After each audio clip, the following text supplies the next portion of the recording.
news for today, our good news is from Psalms chapter 57, verse 1. Have mercy on me, my God, have mercy on me, for in you I take refuge. I will take refuge in the shadow of your wings until the disaster has passed. Praise be to God.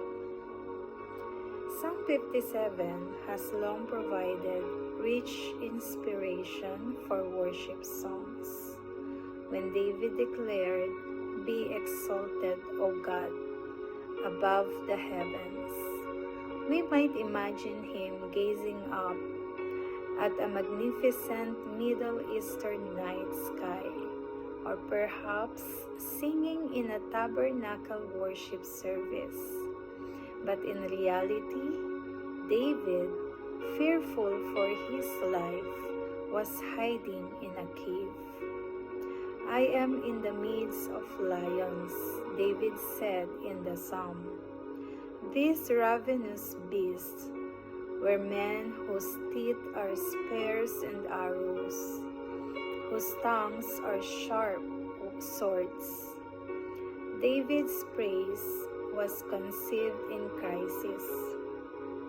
Although he was cornered by enemies who wanted him dead, David could write these amazing words, "My heart, O God, is steadfast.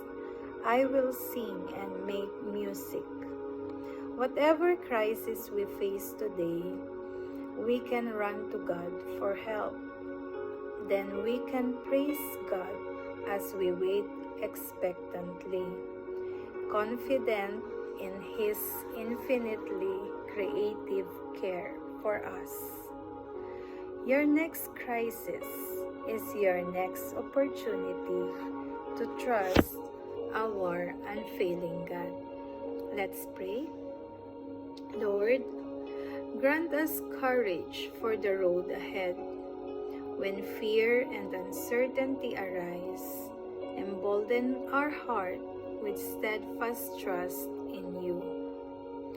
Help us face trials with the boldness and the resilience of Christ.